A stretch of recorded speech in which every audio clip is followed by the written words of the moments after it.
Welcome back to Sunday Night in America. Solar companies and labor unions are suing the EPA after the Trump administration pushed for deregulation. The EPA cut $29 billion in grants and proposed changing regulations on the use of certain chemicals. And is there a role for the EPA now that China has threatened U.S. access to rare earth minerals? Joining us is EPA Administrator Lee Zeldin. Welcome, Mr. Administrator. Thank you for being with us. Spending is easy, cutting is hard. Tell us what resistance you are running into in your efforts to eliminate waste, fraud, and abuse at the EPA. Congressional Democrats in the so-called Inflation Reduction Act ended up appropriating tens of billions of dollars through EPA, so much money that the Biden EPA didn't even know how to spend it. And through self-dealing and conflicts of interest, unqualified recipients, reduced agency oversight, they were giving money to these activist NGOs, in many cases pass-through entities that were being run by a former Biden, Obama officials, former Democratic donors.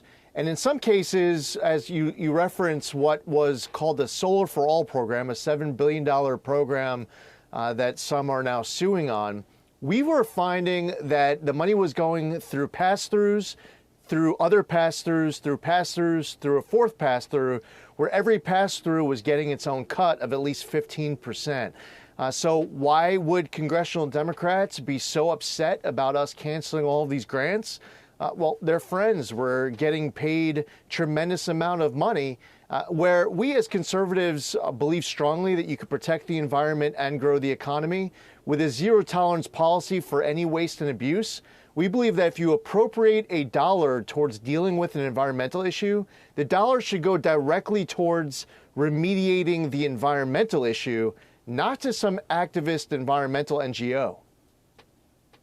Friends and donors, that's what I hear you saying. It is going to friends and donors of Joe Biden and Barack Obama. Let me ask you something that's dissimilar but perhaps related. When you and I were in the House together, these groups would sue the Obama administration and then they would settle the lawsuits, which bypasses Congress. Congress couldn't do anything about it because the administration had settled a lawsuit on friendly terms with these outside advocacy groups. I'm assuming the Lee Zeldin I know is doing everything he can to put an end to that sue and settle process. Right, we're following the law.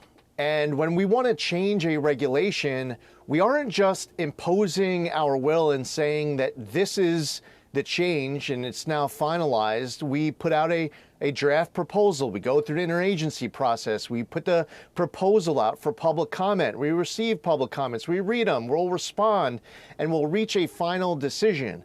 And then I understand well that as administrator of EPA, everything that I decide, whether I say yes or no, someone's going to sue me.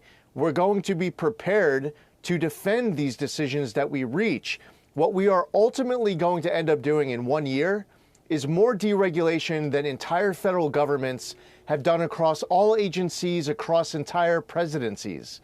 And just one of our proposals alone, if finalized, the rescission of the 2009 Obama endangerment finding, would be the single largest act of deregulation in the history of the United States. Again, we're choosing to protect the environment and grow the economy. It's not a binary choice. I knew it was a good idea to put a former prosecutor at the EPA. Before I let you go, China has been in the news this week, cutting off our access to rare earth minerals. Other folks are telling me we're sitting atop large resources, but accessing those resources is hard because of regulation, litigation. Does any of that fall in your jurisdiction, and are you working on that issue?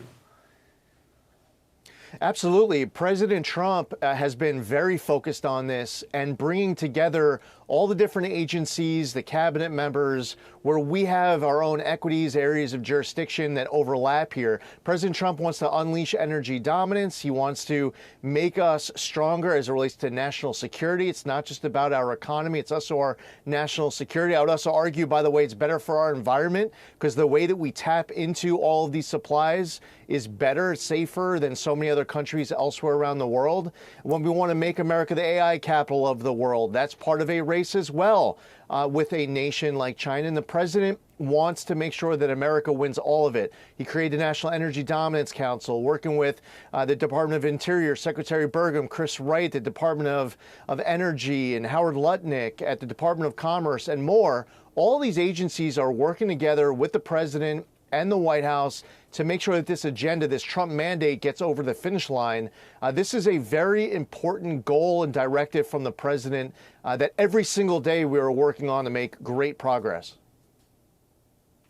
The great Lee Zeldin with a very large portfolio. Thank you for your service to our country in uniform and your continued service to our country, and for joining us on Sunday night.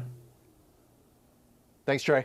Hey, Sean Hannity here. Hey, click here to subscribe to Fox News YouTube page and catch our hottest interviews and most compelling analysis. You will not get it anywhere else.